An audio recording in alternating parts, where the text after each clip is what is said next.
Hi. Um, you know, I've made a couple of YouTube videos. I'm not in it for the likes. I'm really in it to hear that one person say they watched it and it moved them. That means I've done my job.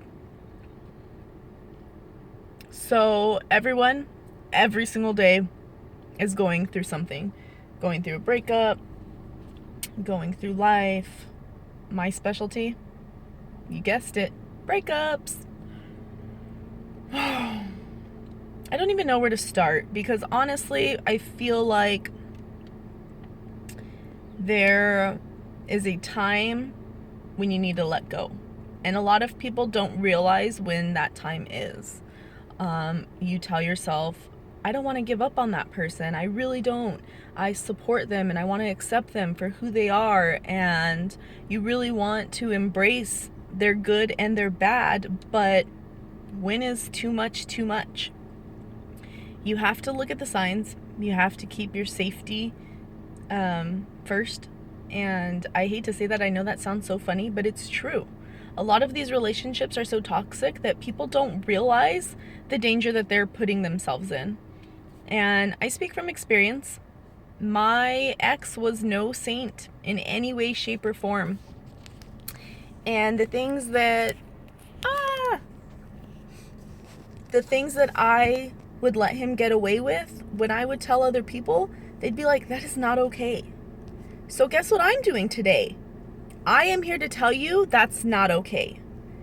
If you're in this relationship and he starts calling you names, that is a red flag. That is the first sign.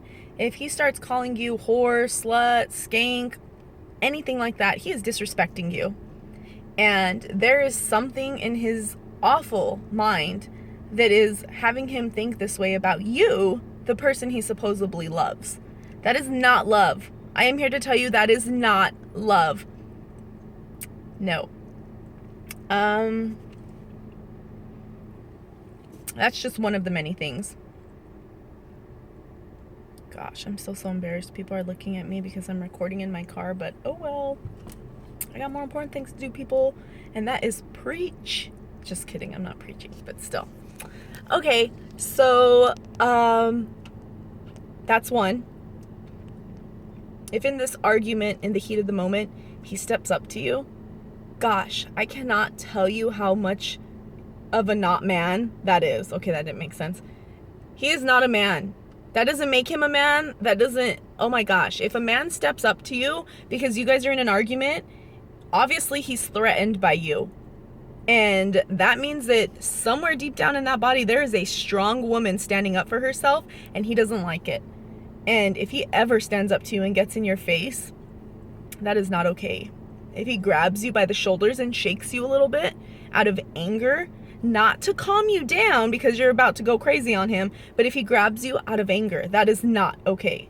If he grabs you out of anger and just tosses you, he doesn't hit you or punch you, none of that. It is not okay. That is still not okay. Those are signs of abuse. And if you stay in that relationship any longer, that's just a recipe for disaster. And then, things escalate. If there's holes in your wall, again, definitely not okay. If he throws things, not directly at you, but throws things, that is not okay. And these are huge anger problems. And if this is every single time you guys get into an argument, there are serious problems that you need to sit down and think to yourself. One, are you going to be able to deal with that for the rest of your life? Is that what you're looking for in a man? Because no, that is not what anyone should be looking for. And those ones need to be left alone. They need help, professional help. Those are the narcissistic boyfriends that we keep in our lives because we think they love us. Because after these huge arguments happen, guess what I have on my desk the next day? A dozen red roses in a pink vase because he knows pink's my favorite color. And I'm sitting here, of course, flowers bring a smile to any girl's face. Gosh, I love flowers, and I am a sucker for flowers and Starbucks. And he knew that. Yes, I am referring to my ex. Every time it was as simple as that. And a sweet card that for some reason I felt was made right then and there on the spot for him, because it always, always represented our relationship. And I was like, this little cashier girl that you go and get these things from, she must know your life inside and out, because she writes some damn good cards for you. But again, I get on the phone, I tell him, thank you for these flowers, now let's figure out how we're going to do this, and let's figure out how we're going to change. And he's like, okay, yeah, I want to change for you, I love you so much, just give me one more chance, just one more chance, that's all I need. And I'd be like, okay, yeah, and there we were again. For me, it was 2 weeks. He'd be good for 2 weeks, then all of a sudden we'd have another great big blowout, and then we were right back at step one. 5 years of that, ladies and gentlemen. 5 years. Off and on. Round and round and round we went. Up and down, roller coaster ride, hands up. Woo! Through my crazy life of 5 years. I never knew when enough was enough. I always felt like I did, but I didn't. All the signs were there. They weren't just in our arguments. It was when I asked him to put me first, he wouldn't. And his excuse would be stupid. And I'd be like, no, we need to go do this. We need to do this for us. Like, I'm thinking about us in the long run. And he's like, no, my buddy just lost his job. I got to go have a beer with him. And I'm like, why are you going to go have a beer with the dude who just lost his job? Obviously, he needs to preserve his money, save that shit. But yeah, and I'd stay home. I didn't like to go out. I didn't like to do the things he did. I was so different from him. Yes, I was the good girl that was trying to change the bad boy. And we all know we're like that, because we love to feel wanted and we love to feel needed. But ladies, they're taking advantage of you, especially if you're dating a narcissistic person. That is the worst. Why? Because they take advantage of your kindness. And then they use it against you, and everything is your fault. Your fault.